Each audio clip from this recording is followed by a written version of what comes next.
Hi guys! So today I'm going to show you how to solve problem involving inscribed angles.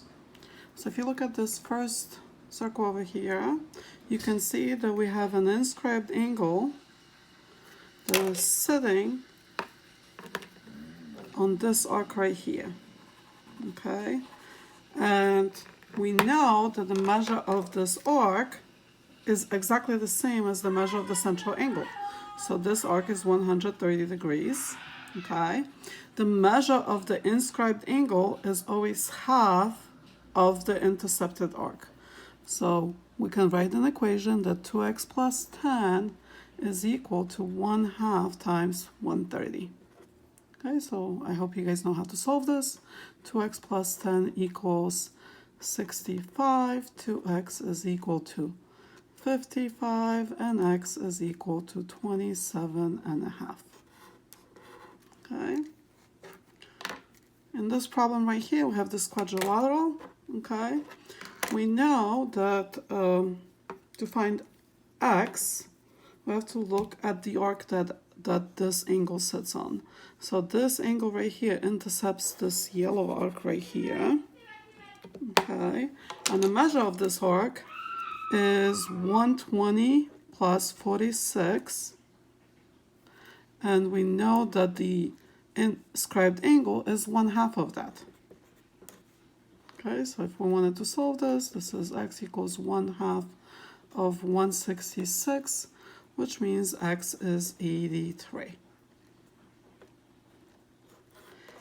Now, if I look at the y sits, this angle y is intercepting this arc, which is just the remaining portion of the circle. So if I want to know the measure of this arc, I have to just take 360 and subtract 166 from it, which is 194. So the measure of angle y is 1/2 of this. Sorry.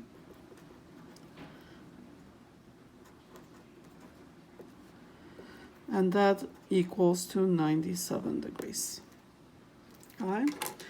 If we look at this problem number 3, this angle right here, the one that we're interested in, is intercepting this arc right here, because that's the arc that is on the interior of the angle. So once again, inscribed angle 7x minus 10 is equal to 1/2 of intercepted arc.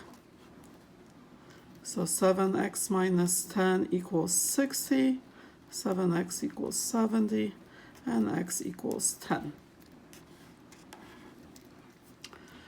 In problem number 4, okay, I hope you guys can see that this side of angle x is the diameter of this circle, which means that this is semicircle, and thus the measure of this arc has to be whatever the supplement of 130 is, which means it's 50 degrees.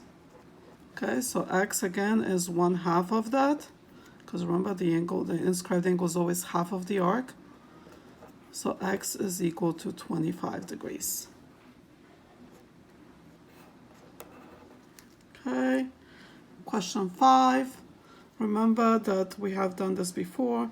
An inscribed quadrilateral, opposite angles are always supplementary. So we know that 6x plus 60 equals 180, which means 6x is 120, and x is 20.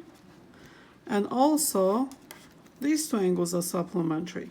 So 4y plus 2y equals 180, 6y equals 180, and y equals to 30. Okay, in this question right here, same deal applies. Opposite angles are supplementary. So I'm going to write 10x plus 18y, and then 4 minus 6 is -2 equals 180. And then these two angles, same thing. So 10x plus 16y and plus 6 equals 180. Okay, and we have a system of equations. Okay, so to solve it, we're going to use elimination. I'm going to subtract the bottom equation from the top equation. So we're subtracting, remember. 10x minus 10x cancels out. 18y minus 16y is 2y. Negative 2 minus 6 is negative 8 equals 0. So we get that 2y is equal to 8, y is 4. And then we're going to take this 4 and we're going to plug in, sorry, you guys couldn't see. I'm sorry. We're going to take this 4 and plug it in into, let's say, the bottom equation. So we get 10x plus 16 times 4 plus 6 equals 180. 10x plus 670 equals 180. 10x equals 110, and x is equal to 11. Okay, so here, I hope this helped. Okay, and there you have it.